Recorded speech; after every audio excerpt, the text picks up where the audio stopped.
Bonjour, voici une vidéo pour vous montrer un ajout qu'on a fait pour le module d'inscription. Donc, je vais vous montrer à l'instant ce qui en est. Donc, j'ai au préalable, évidemment, créé un faux formulaire d'inscription. On va aller dans la modification pour vous montrer un peu à quoi il ressemble en ce moment. Donc, évidemment, on a la même chose au début. En première étape, on a les paramètres, évidemment. L'ajout se passe au niveau de la deuxième étape, c'est-à-dire la catégorie d'inscription. Donc, on s'est fait souvent demander de pouvoir avoir une page d'accueil qui est spécifique à chacune de mes catégories. Parce que en ce moment, comme vous le savez, avant, ce qu'on avait en fait, c'est qu'on avait la page d'inscription. Donc, la page d'inscription, c'est vraiment le mot de bienvenue quand un parent ou un athlète, un participant s'inscrit, donc rentre dans le formulat d'inscription, il y avait une page d'accueil générale.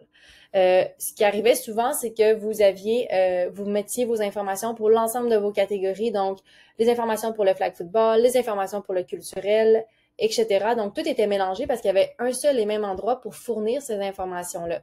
Par contre, maintenant, ce qu'on peut faire, quand on va dans la catégorie d'inscription, donc l'étape numéro 2, euh, quand on va créer une catégorie, on est capable maintenant à la toute fin, d'ajouter des informations qui sont très contextualisées à cette inscription-là. Donc, si par exemple, j'ai envie de partager des informations qui vont être spécifiques à mon inscription pour le camp de jour 13-14 ans, par exemple, je vais pouvoir acheminer des informations ou inscrire en fait des informations qui vont être très spécifiques à cette catégorie-là. Comme ça, quand le parent ou le participant va s'inscrire, il va avoir à disposition ces informations-là qui vont être spécifiques pour son inscription à lui. Donc, la même chose ici, par exemple, j'avais une équipe de flag football. Évidemment, les informations ne seront pas du tout la même entre les deux catégories d'inscription. Donc, encore une fois, j'ai au préalable inscrit des informations qui vont être spécifiquement adressées pour les gens qui vont s'inscrire dans mon flag football.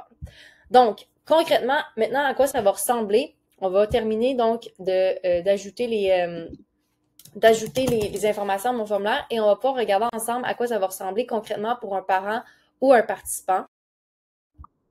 Donc, je suis maintenant rentrée dans mon formulaire comme si j'étais un parent ou un enfant.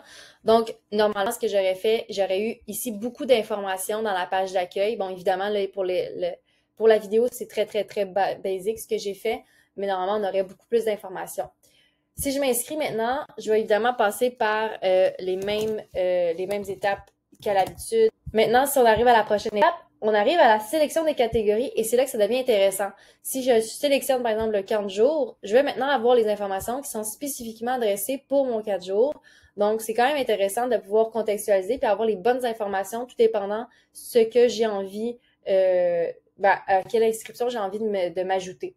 Donc, ensuite de ça, évidemment, pour mon flag football, les informations vont être distinctes. Donc, c'est quand même intéressant de pouvoir confirmer une inscription, avoir les informations tout en main, disponibles directement devant nous pour prendre une décision en fonction de tout ça.